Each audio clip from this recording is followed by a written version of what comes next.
Hello everyone. HD engineering मंत्रा YouTube channel पर आप सभी का स्वागत है। एसएससी जेई 2024 एग्ज़ाम का हम सॉल्यूशन करने लग रहे थे। लास्ट लेक्चर में हमने 33 नंबर क्वेश्चन तक सॉल्यूशन देख लिया था। इस लेक्चर में हम 34 नंबर क्वेश्चन से स्टार्ट करेंगे। इसमें हम केवल क्वेश्चन का सॉल्यूशन ही नहीं देखेंगे, ये भी देखेंगे आपको कैसे पेपर को अटैम्प्ट करना चाहिए, किस क्वेश्चन को आपको करना है, किसको आपको छोड़ देना चाहिए था। तो चलिए सॉल्यूशन को स्टार्ट करते हैं। Question number 34। A coarse grain soil has a void ratio of 0.7। Specific gravity जो है उसकी दी हुई है 2.7। Critical gradient eight which the quick sand condition will ओकर।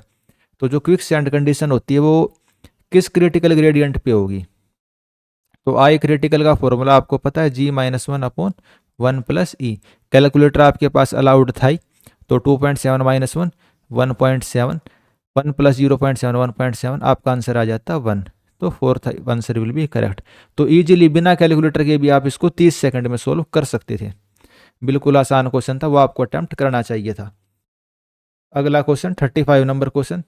Following the IS code 2502 in the preparation of bar bending schedule of reinforcement for the reinforced concrete, the length of reinforcement bar shown in the given figure is estimated by।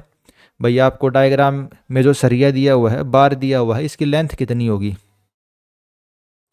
तो किस तरीके से diagram है, एक तो ये length है, फिर ऐसे ये टेढ़ा हो गया, फिर ऐसे है, फिर ऐसे, फिर ऐसे, और यहाँ पे ऐसे मुड़ा हुआ है। ठीक है, ये मुड़ा हुआ कितना है, ये आपका h है और ये भी h है, तो h + h 2h हो गया। ठीक है, एक आपको ये t दी हुई है टोटल लेंथ, C1 आपके पास ये कर्व लेंथ दी हुई है C1, और इसी तरीके से यहाँ पे C2 दी हुई है। तो टोटल लेंथ इसकी क्या हो जाएगी। टोटल लेंथ अगर हम इसकी लिखनी चाहिए, भाई 2h तो एक दो किनारे हो गई, प्लस t इसकी यहाँ से यहाँ तक की टोटल लेंथ हो गई। लेकिन यहाँ पे तो क्या है, ये ऐसे टेढ़ा हो रखा है। ठीक है, यहाँ पे ऐसे टेढ़ा है, ऐसे स्ट्रेट नहीं है, तो इसको हम क्या लिखेंगे, C1 + C2। तो जो हमने यहाँ पे ये एक्स्ट्रा लेंथ यहाँ पे ऐड करी है, जो कि यहाँ पे है ही नहीं, तो उसको माइनस भी करना पड़ेगा। तो माइनस हम कैसे करेंगे, सिंपल भाई, ये कितना है, ये C1 है, हाइट इसकी कितनी है, हाइट इसकी इन्होंने R दी हुई है, हाइट ये कितनी दी हुई है, R दी हुई है, तो ये R हो गई। तो ये वाली लेंथ निकाल ली हमें, तो ये वाली लेंथ किसके इक्वल होगी, सिंपल जो पाइथागोरस थ्योरम है, C1 का स्क्वायर माइनस R के स्क्वायर की अंडर रूट के इक्वल होगी ये। ठीक है, तो कौन सा ऑप्शन आपका करेक्ट है, भाई total length plus C1 + C2 + 2 time h, यानी जो मुड़ी हुई लेंथ है। और हमें कौन सा माइनस करना पड़ेगा, ये वाला हमें माइनस करना पड़ेगा, क्योंकि ये हमने टी पूरा ले लिया था। तो एक पाइथागोरस थ्योरम यहाँ, एक पाइथागोरस थ्योरम यहाँ, भाई एक इधर लगेगी थ्योरम, एक आपने पाइथागोरस थ्योरम इधर लगा दी। तो इसका करेक्ट आंसर क्या हो जाएगा, फोर्थ ऑप्शन। लेकिन इसमें क्या है भाई, जैसे यहाँ पे आर लिखा हुआ क्वेश्चन में, डायग्राम में ये आर लिखा हुआ, तो इन्होंने इस पर क्या लिख दिया, इसको डी लिख दिया। उसी तरीके से जो ये टी है, इसकी जगह यहाँ पे इन्होंने 1 लिख दिया। तो रिटर्न मिस्टेक की वजह से इस वाले क्वेश्चन का इन्होंने क्या कर दिया, मार्क फॉर ऑल कर दिया। क्वेश्चन आसान था भाई, थोड़ी सी प्रेजेंस ऑफ माइंड से इजीली आप इसको पहले अटेम्प्ट में इस क्वेश्चन को कर सकते थे। ये हम क्या कहेंगे, इजी क्वेश्चन है।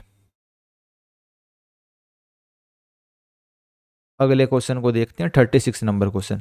इन a transverse survey the direction of a survey line PQ of length 137 metre, 137 metre की कोई लाइन है। वोल सर्कल बियरिंग में एंगल कितना, 35 डिग्री। एंगल आपका ये कितना है, 35 डिग्री का ये एंगल आपका बनने लग रहा है। तो इस लाइन की लैटिट्यूड कितनी होगी, तो लैटिट्यूड सिंपल भाई, लैटिट्यूड ये होती है, डिपार्चर ये होती है, कोस थीटा लगा देना है आपको। तो इसका लैटिट्यूड क्या हो जाएगा, जो L है कोस 35 डिग्री, लेंथ है इसकी 137 इंटू कोस 35। कैलकुलेटर वहाँ आपके पास अवेलेबल था ही, कैलकुलेटर में सोल्व करते सिंपली इसका आंसर आ जाता है। 30 सेकंड भी नहीं लगने इस क्वेश्चन को आपको सोल्व करने में। Next question 37 number question. Which of the following rock mineral is made of the chemical composition calcium magnesium carbonate. तो कैल्शियम मैग्नीशियम कार्बोनेट से कौन सा रॉक इसमें से बना हुआ है, तो दोस्तों वो बना हुआ हमारा डोलोमाइट।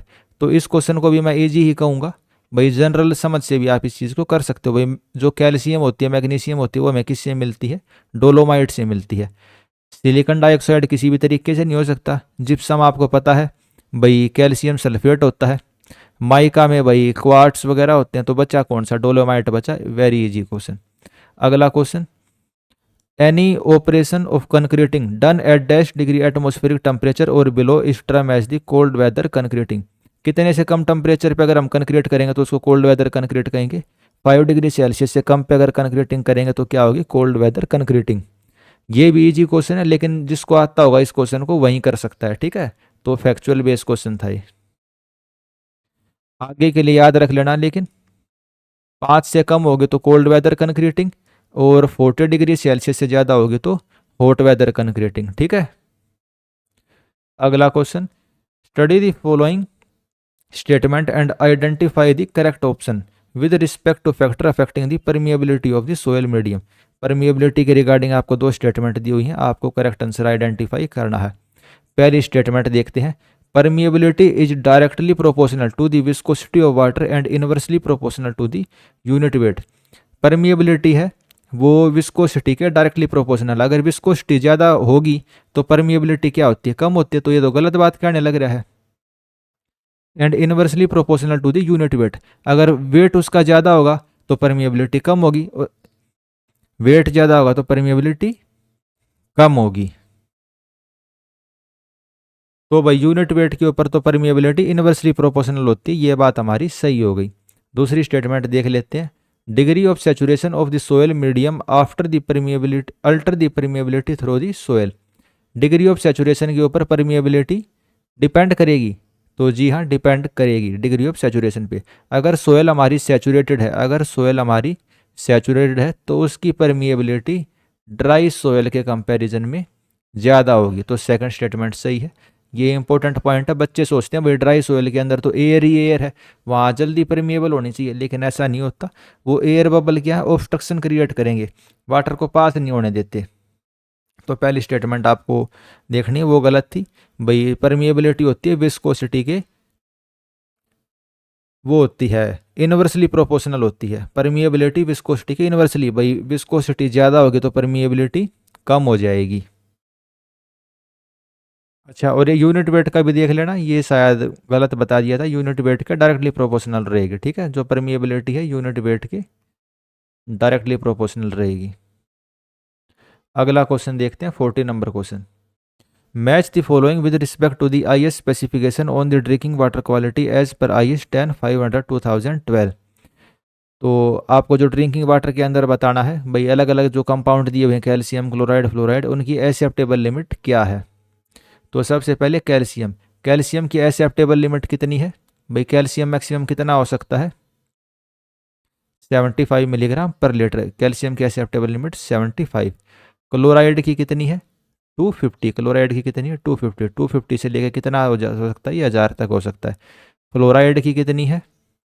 1 मिलीग्राम। ये हो सकता है 1 से लेकर 5 तक। फ्री रेजिडुअल क्लोरीन कितना है? 0.2 मिलीग्राम पर लीटर। तो ये भी प्रीवियस ईयर क्वेश्चन में कई बार आया हुआ है, इसको आप इजीली अटैम्प्ट कर सकते थे। अगला question, which of the following is incorrect with respect to the function of camber in road. जो कैम्बर होता है रोड्स के अंदर, उसके रिगार्डिंग कौन सी स्टेटमेंट इनकरेक्ट है। कैम्बर हम किस लिए प्रोवाइड करते हैं भाई? ये आपका रोड है, इसको आप साइड से देखने लग रहे हो, तो ये आपने कैम्बर प्रोवाइड कर दिया ताकि जो बारिश का पानी है वो ईजिली फ्लो करके ड्रेन हो सके। It provide the structural stability and support to the edge of the pavement. Structural stability point of view से इसको पॉइंट करते हैं? जी नहीं, ये ड्रेनेज के पॉइंट ऑफ व्यू से होता है। It help to drain off water, rain water from the road surface, क्योंकि बारिश का पानी जल्दी सरफेस रोड सरफेस से चला जाता है। तो दूसरी स्टेटमेंट सही है। It prevent entry of surface water into pavement layer, ये भी सही है। It reduce the contact of bituminous pavement layer with water for a long duration, तो ये भी सही है। तो भाई ड्रेनेज के रिलेटेड ये तीनों स्टेटमेंट है। भाई जो बारिश का पानी है या नॉर्मल भी जो पानी है वो पेवमेंट की सरफेस के ऊपर नहीं होता, वो तुरंत इससे नीचे चला जाता है। अगला question, a flow in a open channel is classified as a turbulent if the Reynolds number of the flow is. तो ओपन चैनल के अंदर हम उसको टर्बुलेंट फ्लो कब कहेंगे भाई? उसका रेनॉल्ड नंबर किससे कम हो, अच्छा किससे ज़्यादा हो? अगर रेनॉल्ड्स नंबर ओपन चैनल के अंदर 2000 से ज़्यादा है तो वो हमारा क्या हो गया, टर्बुलेंट फ्लो हो गया। अगर ये 500 से कम है तो क्या हो गया, लेमिनार फ्लो। ये किसके लिए, ओपन चैनल के लिए। ये किसके लिए, हमारा ओपन चैनल फ्लो के लिए। अगला क्वेश्चन वेरी इजी क्वेश्चन था ये भी, ठीक है, बहुत बार हमने किया हुआ है। अगला question, a commercial building is constructed on a 1000 metre square land of plot, plinth area is 800, building fetch a gross rent of 50,000 per month, total outgoing per year is dash if the cost of repair is at the rate of 10% of income, the yearly property tax is 5 per metre square of land and 40 per metre square of the plinth area. भाई कोई building है, उसका साल में कितना खर्चा होगा, out going कितना है, ठीक है। तो पहले इनकम देख लेते हैं कितनी है। रेंट हमें कितना मिलता है, 50,000 मिलता है हर महीने, तो साल में 12 महीने होते हैं। ये पर मंथ और पर ईयर में इसने घुमा रखा है, बाकी इस क्वेश्चन में कुछ नहीं है। 12 पंजे 60, 4 जीरो आ गए, यानी 6 लाख रुपए साल का रेंट मिलता है। तो इसका 10% रिपेयर में, यानी कि 60,000 रुपये आपके रिपेयर में लग गए। और टैक्स कितना देने पड़ रहा है हमें, 5 रुपये per metre square of land. Land आपकी कितनी है, 1000 गुणा में 5, और प्लेन्थ एरिया के हिसाब से कितना, 40 रुपये के हिसाब से 800 आपका प्लेन्थ एरिया। ये कितना हो गया, 5000। ये कितना है, 8 चौक 32, 32,000। तीनों को ऐड कर दो, 60,000 और 32, 92,000, 92 और 5, 97,000, 97,000। ठीक है, कैलकुलेटर की भी जरूरत नहीं पड़ी। तो इसको भी हम क्या कहेंगे, इजी क्वेश्चन। लेकिन इनमें घुमाता किस में, जैसे पर ईयर बुझ जाए इसने, और ये पर मंथ दिया हुआ है, तो ऐसे ये घुमा देता है। और कुछ इस क्वेश्चन में कुछ नहीं था। भाई आउट गोइंग बुझिए ना, भाई खर्चा कितना रिपेयर में होगा और टैक्स में खर्चा है। अगला question, according to the Mohr Coulomb theory of failure useful in the case of soil, which of the following statement is incorrect. तो भाई मोर कुलाम थ्योरी जो है सोयल के फेलियर के रिगार्डिंग कौन सी स्टेटमेंट इनकरेक्ट है, तो इनकरेक्ट स्टेटमेंट पे आपको ध्यान देना था। मोर कुलाम भाई क्या कहता है, भाई जो फेलियर शीयर स्ट्रेस हो किसके बराबर होगा, tau is equal to c plus sigma tan phi. भाई इसको हम बाद में इफेक्टिव स्ट्रेस उसने बताया था, भाई ये टोटल स्ट्रेस नहीं होता, इफेक्टिव स्ट्रेस होता है। देख लेते हैं ऑप्शन क्या क्या कहते हैं। Ultimate strength of the material is determine by the stress on the potential failure plane. जो अल्टीमेट स्ट्रेंथ हम कैसे डिटरमाइन करेंगे, जो फेलियर प्लेन के ऊपर जितना स्ट्रेस होगा उसके अकॉर्डिंग। तो बिल्कुल सही बात है। तीसरी statement, critical shear stress cause failure depend upon the property of material as well as the normal stress on the failure plane. जो क्रिटिकल शियर स्ट्रेस की वैल्यू होती है वो किस पर डिपेंड करेगी, मटेरियल के ऊपर डिपेंड करेगी, और जो फेलियर प्लेन के ऊपर नॉर्मल स्ट्रेस होता है उसके ऊपर डिपेंड करेगी। तो ये वाली चीज़ भी सही है। यानी कि फेलियर प्लेन के ऊपर नॉर्मल स्ट्रेस कितना, भाई जो सिग्मा है आपके पास, और मटेरियल की प्रॉपर्टी भाई उसका कोहेजन वगैरह उन दोनों पर डिपेंड करेगी। Fourth statement, material fail by shear, जो हमारी सोयल है यानी जो मटेरियल है वो कैसे फेल होगी, केवल शियर में फेल होगी। ये चीज़ आपको याद रखनी, केवल शियर में फेल होगी हमारी सोयल। ठीक है। सेकंड स्टेटमेंट पढ़ते हैं, failure criteria depend upon the intermediate principal stress. ये चीज़ गलत है। 3 प्रिंसिपल स्ट्रेस होते हैं, P1, P2, P3। तो P1 और P3 के ऊपर डिपेंड करेगा, P2 के ऊपर डिपेंड नहीं करता। तो इस वजह से सेकंड स्टेटमेंट हमारी गलत हो जाती है। सोयल हमेशा शियर में फेल करेगी। और किसके ऊपर डिपेंड करेगी, जो पोटेंशियल फेलियर प्लेन के ऊपर स्ट्रेस है उनके ऊपर भाई उसकी अल्टीमेट स्ट्रेंथ हम निकाल लेंगे। अगला question, which of the following geological formation are correctly paired with their respective classification of rocks. भाई कौन कौन से हमने करेक्टली मैच किए हुए हैं।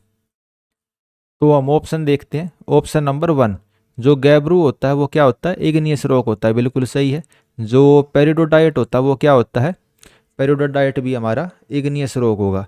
फिर आता है डायएटोमाइट, ये क्या होता है, ये सेडिमेंट्री रॉक होता है। फिर आता है स्किस्ट, स्किस्ट क्या होता है, ये मेटामॉर्फिक रॉक है। तो पहली और चौथी स्टेटमेंट सही है। अब आपको होगा सर ये वाला क्वेश्चन हम कर सकते थे कि नहीं कर सकते थे। तो भाई बात ऐसी है, 3 टाइप के रॉक होते हैं, इग्नियस, सेडिमेंट्री एंड मेटामॉर्फिक। जो मेन होते हैं भाई मेटामॉर्फिक में वे भी हमें पता है, सेडिमेंट्री के भी पता है भाई, लाइमस्टोन, सैंडस्टोन, सेल, इस टाइप के। ठीक है। इग्नियस के भी हमें पता है भाई, जैसे बसाल्ट हो गया। तो मेन हमें पता है, लेकिन सारे हमें याद नहीं रह सकते। तो इस वाले क्वेश्चन को अगर आपको नहीं पता था तो इस क्वेश्चन को आप रहने दे सकते थे, इंपॉर्टेंट नहीं था ये वाला क्वेश्चन। ठीक है। बाकी फ्यूचर के लिए आपको याद रखना है, जो गैब्रू होता है वो इग्नियस रॉक, पेरिडोटाइट होता है इग्नियस, डाई एटोमाइट होता है मेटामॉर्फिक, और स्किस्ट होता है मेटामॉर्फिक रॉक। नेक्स्ट क्वेश्चन देखते हैं 46 number question. A laboratory compaction test conducted on a soil sample having a specific gravity equal to 2.65, G की वैल्यू दी हुई है 2.65, maximum dry density gamma D maximum आपको दिया हुआ 1.8 gram per centimetre cube, degree of saturation S दिया हुआ आपको 96%, डेंसिटी ऑफ वाटर ये आपको दी हुई है 1 ग्राम per centimetre cube, find the optimum moisture content and the air content. तो भाई इस वाले क्वेश्चन को आप दो तरीके से कर सकते थे 46 नंबर को, ठीक है। सबसे पहले तो हम क्या करेंगे, गामा डी मैक्सिमम क्या होता है, G gamma W upon 1 plus e, maximum dry unit weight पता है, जी पता है, गामा डब्लू पता है, हम वॉइड रेशो निकाल लेंगे, ठीक है। वॉइड रेशो निकालने के बाद जो सहभाग वाला फॉर्मूला होता है S E is equal to W G, S पता है, ई पता है, डब्लू पता है, हम डब्लू निकाल लेंगे, ठीक है। तो वो हमारा कितना आ जाएगा 17.110%। कैलकुलेटर इजीली सोल्व हो सकते हैं। दूसरा तरीका क्या है भाई, हो सकता है आपने पहले जो वाटर कंटेंट है वो निकालने से शुरुआत करी, लेकिन इसने साथ साथ एक चीज़ और बूझी है, एयर कंटेंट कितना है, ठीक है। तो एयर कंटेंट किसके इक्वल होता है 1 minus degree of saturation, degree of saturation कितना दिया हुआ 96%, तो एयर कंटेंट आपके पास कितना आ गया 4%। तो 4% देखिए केवल एक ही ऑप्शन में है, तो इस तरीके से भी इस क्वेश्चन को आप बहुत जल्दी सोल्व कर सकते थे। तो पहले देखना भाई, ज़्यादा चीज़ आसान आपके लिए क्या है निकालना, यहाँ आपको दो इक्वेशन सोल्व करनी पड़ रही है तब निकला, और यहाँ आपको एक इक्वेशन, तो आपको कोशिश करनी है जो आसान वाला है वो आप पहले निकालो, क्योंकि चारों ऑप्शन इसमें अलग अलग है ना। तो कोई भी एक अगर आप निकाल देते तो ईजिली इस क्वेश्चन को आप सोल्व कर सकते थे, क्योंकि चारों ऑप्शन इसमें अलग अलग हैं। अगला question, dash is an example of dryer use in the varnish, जो वार्निश होते हैं उसके अंदर हम ड्रायर के तौर पे किसको यूज करते हैं, तो वार्निश के अंदर ड्रायर के तौर पे हम लिथारेज को यूज करते हैं। वार्निश होता क्या है, तो वार्निश होता है it is a nearly homogeneous solution of resin in alcohol, oil और टर्पेंटाइन, यानी कि जो रेजिन होते हैं आपके उनको हम ऑयल, अल्कोहल या टर्पेंटाइन के अंदर होमोजीनियस सॉल्यूशन बना देते हैं, तो ग्लोसी लुक आता है, चमकीला सा लुक आता है, उसको हम क्या बोलते हैं वार्निश बोलते हैं। और इसके अंदर ड्रायर के तौर पे हम किसको यूज कर सकते हैं, लिथारेज को यूज कर सकते हैं। वैसे हो सकता भाई ये फैक्चुअल बेस्ड क्वेश्चन है, इतनी डीप में आपने याद नहीं किया, तो इस वाले क्वेश्चन में हम कौन सा मेथड का यूज कर सकते हैं, एलिमिनेट मेथड का। भाई टर्पेंटाइन आपको पता है सोलवेंट है, कोपल, लेक, ठीक है, ये सब क्या ये रेजिन है, मैस्टिक भी आप एलिमिनेट कर सकते हो भाई रेजिन, तो आपका क्या बचा लिथारेज बचा। और वैसे भी भाई वार्निश ना भी लिखा होता तो हमें पता ड्रायर के तौर पे हम किसका यूज करते हैं, लिथारेज का यूज करते हैं, या लीड एसीटेट का हम इस्तेमाल करते हैं। अगला question, the acceptable limit of lead content in the drinking water, drinking water में जो लीड का कंटेंट होता है वो मैक्सिमम कितना हो सकता है 0.01 मिलीग्राम पर लीटर हो सकता है। तो ये वाला क्वेश्चन आपको याद रहना चाहिए, हर साल इस IS कोड से क्वेश्चन बनता है। जो इसकी टेबल है ना भाई, एक्सेप्टेबल लिमिट कितनी है, इस साल के कुछ पेपर में भी हमने दो देख लिए, ऊपर हमने वो कैल्शियम वगैरह के पढ़े थे, आज इसके अंदर हम ये लीड देखने लग रहे हैं। तो 0.01 मिलीग्राम पर लीटर लीड की एक्सेप्टेबल लिमिट होती है। IS 10500 के अंदर जो टेबल दी हुई है वो आपको याद होनी चाहिए, ठीक है, PYQ में हर बार आती है ये, तो ईजी क्वेश्चन ये भी। अगला question, a simple U2 manometer containing the mercury is connected to a pipe in which fluid of specific gravity 0.5 and having the vacuum pressure is flowing, the other end of the manometer is open to atmosphere, calculate the vacuum pressure in the pipe, take acceleration due to gravity as 10 Newton पर centimetre square. तो जी की value आपको 10 दे दिए ताकि calculation आपकी आसान हो जाए। चारों ऑप्शन अलग अलग हैं, तो यूनिट की इतनी दिक्कत हमको रहने वाली है नहीं। तो U2 मैनोमीटर सिंपल दिया हुआ आपको, मरकरी है इसके अंदर, ठीक है। ये आपको क्या दी हुई है, ये मरकरी दी हुई है। पाइप के अंदर क्या फ्लूइड है जिसकी स्पेसिफिक ग्रेविटी 0.5 है, और मरकरी की तो भाई आपको पता ही है 13.6 होती है। अब आपको प्रेशर बताना है, इस पाइप के अंदर प्रेशर कितना है। तो भाई अब हम इक्वेशन लिखेंगे, ठीक है, इस वाली लाइन पे हम इक्वेशन लिखेंगे जो ए लाइन है। तो यहाँ से हम नीचे की तरफ चलना शुरू करते हैं। प्रेशर इन पाइप को पी ए लिख देते हैं। Pressure in pipe is P A. नीचे की तरफ जाएंगे तो प्रेशर क्या होगा, प्रेशर हमारा इंक्रीज होगा। Pressure at A plus 15 centimetre चले, ठीक है। तो 15 सेंटीमीटर कितना हो गया, 0.15 मीटर। और स्पेसिफिक ग्रेविटी इसकी कितनी है, 0.5, यानी इसकी डेंसिटी कितनी हो गई, 500 हो गई। प्रेशर का फॉर्मूला क्या होता है, रो जी इंटू एच, डेंसिटी हाइट और जी की वैल्यू है 10 प्लस, फिर हम 40 सेंटीमीटर नीचे आए।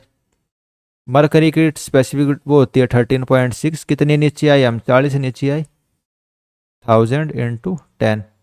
दूसरी तरफ देखेंगे यहाँ पे, ठीक है, यहाँ पे देखेंगे तो यहाँ प्रेशर कितना, यहाँ प्रेशर है 0 यानी कि एटमॉस्फेरिक प्रेशर। तो प्रेशर एट ए कितना आ गया, माइनस में आएगा। जो भी हम आप इस कैलकुलेशन को सॉल्व करोगे तो आपका आंसर इसमें इजीली आ जाएगा। तो भाई पेपर में आपके पास कैलकुलेटर था ही, जब आप हम इसको सोल्व करते हैं तो हमारा आंसर कितना आ जाता है, 15,115 न्यूटन पर सेंटीमीटर स्क्वायर। बाकी एसएससी ने इसमें क्या कर दिया, मार्क फॉर ऑल कर दी है। वैसे कायदे से तो इसमें मार्क फॉर ऑल होने नहीं चाहिए था। क्यों नहीं होना चाहिए था भाई, आंसर जब सेम मैच ही कर रहा है। उन्होंने क्यों दे दिया, क्योंकि जी की वैल्यू उन्होंने कितनी दी है, 10 न्यूटन पर सेंटीमीटर स्क्वायर, ठीक है। जो एक्सेलरेशन ड्यू टू ग्रेविटी होती है उसकी यूनिट देने में इन्होंने गलती कर रखी है। एक्सेलरेशन ड्यू टू ग्रेविटी की यूनिट वैसे क्या होती है, मीटर पर सेकंड स्क्वायर होती है, ठीक है, 9.8 मीटर पर सेकंड स्क्वायर। इन्होंने यूनिट गलत दे दी है, इस वजह से इस क्वेश्चन में इन्होंने क्या कर दिया, मार्क फॉर ऑल कर दिया। वैसे ना भी देते तो चल जाता है, इतनी छोटी मोटी मिस्टेक तो, क्योंकि भाई सारे ऑप्शन अलग अलग हैं, ये तो है नहीं यूनिट पर डिपेंड कर रहे हैं। तो खैर कोई बात नहीं, आपको क्वेश्चन समझ आ गया होगा। ये भी क्या था, वेरी इजी क्वेश्चन था, सिंपल एक इक्वेशन लिख के आप इसको कर सकते थे। अगला question, identify the type of slab based on the size of the reinforcement cement concrete slab given below. दो स्लैब दी गई हैं, आपको ये बतानी है भाई कौन से टाइप की स्लैब है, वन वे स्लैब है या टू वे स्लैब है। वन वे स्लैब हम किसको कहेंगे, अगर longer side upon shorter side का रेशो अगर 2 से ज़्यादा है तो वो हमारी क्या हो गई, वन वे। अगर ये स्मॉलर दैन इक्वल टू 2 है तो क्या हो गई, ये टू वे। तो पहले में हम देखेंगे तो ये कितना है, 7/3, ये 2 पॉइंट कितना है, 1 कुछ है, तो ये क्या हो गई, वन वे स्लैब। दूसरे में क्या, 4/3, ये क्या आ जाएगा, 1.1 कुछ आ जाएगा, तो ये क्या हो जाएगी, टू वे स्लैब। तो स्लैब 1 क्या है, वन वे, स्लैब 2 क्या, टू वे। तो first option will be correct. तो वेरी इजी क्वेश्चन। अगला क्वेश्चन देखते हैं, criteria for minimum and maximum area of tension steel reinforcement, tension steel require in a reinforced concrete beam singly reinforcement as design as a limit state method as per IS 456 R dash and dash। तो भाई minimum and maximum area बताना आपको tension reinforcement का, singly reinforced beam है limit state method के हिसाब से। तो जो मिनिमम एरिया होता है बीम के अंदर वो हम कितना लेते हैं भाई, एरिया मिनिमम डिवाइड बाय कौन सा एरिया, बी इंटू छोटा डी। मिनिमम एरिया क्या होता है, 0.85 डिवाइड बाय एफ वाई, ठीक है। इससे कम से कम ज़्यादा एरिया होना चाहिए। और जब ग्रोस एरिया निकालते हैं तब हम क्या करते हैं, ग्रोस एरिया होता है 4% ऑफ बी इंटू, चलो बी तो छोटा बड़ा, बी तो एक ही चीज़ होती है, इंटू कैपिटल डी, यानी कि 4% ऑफ ग्रोस एरिया। ये हम क्या करते हैं, मैक्सिमम। तो ऐसा ऑप्शन कौन सा, ऑप्शन नंबर 3। तो इसको हम क्या कहेंगे, वेरी वेरी इजी क्वेश्चन। अगला question 52, while aligning a hill road with a rolling gradient of 5%, a horizontal curve of radius 70 meter is encountered, find the grade compensation। grade compensation बताना है आपको, ठीक है। हिल रोड है, रूलिंग ग्रेडियंट 5% का है। Grade compensation हम क्यों प्रोवाइड करते हैं भाई, कोई कर्व भी है और साथ साथ भाई चढ़ाई भी आ गई, ठीक है, ऐसे चढ़ाई भी आ गई और कर्व भी है, तो हमें ग्रेड कंपेंसेशन प्रोवाइड करना पड़ता है। ग्रेड कंपनसेशन हम प्रोवाइड कितना करते हैं, उसका फॉर्मूला क्या होता है, ये हम प्रोवाइड करेंगे 30 plus R divide by R या फिर 75/r, इन दोनों का जो भी मिनिमम होगा। रेडियस हमें कितना दिया हुआ है, 70 मीटर दिया हुआ है। तो इसमें जब आप पुट करोगे 100 डिवाइड बाय 70 या फिर 75 डिवाइड बाय 70। कैलकुलेटर आपके पास था ही, जब आप इसको सोल्व करते हो तो मिनिमम आपके पास कितना आ जाता है 1.07%। लेकिन जो ऑप्शन है उनमें से कोई सा भी मैच नहीं कर रखा। उन्होंने क्या किया, डायरेक्ट 100/70 क्या आ गया 1.42। जो शुरू में आंसर की थी उसके हिसाब से 1.42 को करेक्ट आंसर मार्क कर रखा था। तो वैसे है तो गलत चीज़, ये ऐसा करना नहीं चाहिए। लेकिन अगर कोई ऑप्शन हमारे पास अवेलेबल है नहीं और हम 1.42 को मार्क करके आते हैं, तो भाई इस क्वेश्चन को मार्क फॉर ऑल करने की बजाय 1.42 को ही सही आंसर दे देना चाहिए था। क्योंकि भाई कोई बच्चा इस क्वेश्चन को पढ़ के आया है, उसने फॉर्मूले याद करे, उसके साथ तो गलत हो गया ना ये चीज़। तो खैर जो भी चीज़ है, इस वाले क्वेश्चन में मार्क फॉर ऑल हो गई। क्वेश्चन ये इजी था, फॉर्मूले आपको पता ही थे, सिंपल आप इसमें वैल्यू पुट कर दे, आपका आंसर आ जाता। अगला question, identify the correct pair from the following based on the maximum value of the cross slope for the different type of road as per the IRC guideline. जो भाई road होता है उसके अंदर हम जो ये क्रॉस स्लोप प्रोवाइड करते हैं, ठीक है, इसकी वैल्यू कितनी होनी चाहिए IRC गाइडलाइन के हिसाब से। कौन से केस में, हैवी रेनफॉल के केस में। तो भाई ये जो टेबल होती है ये सिंपल होती है, इसको आप याद भी करते हो। जो सीमेंट कंक्रीट रोड होता है, भाई पहले हैवी देख लेते हैं और फिर लाइट रेन देख लेते हैं। हैवी रेन में आपको कितना ग्रेडियंट प्रोवाइड करना पड़ेगा 2%, लाइट रेन के केस में 1.7। फिर आता है थिन बिटुमन।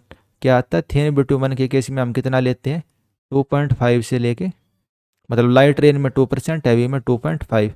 उसी तरीके से वाटर बाउंड मैकेडम में, इसमें हम लेंगे 2.5 से लेके 3।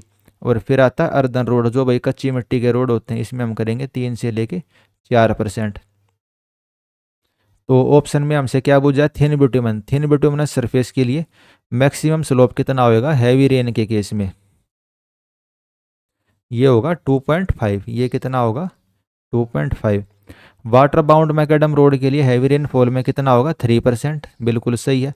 Cement concrete and high type bitumen के लिए हैवी रेनफॉल में 2%।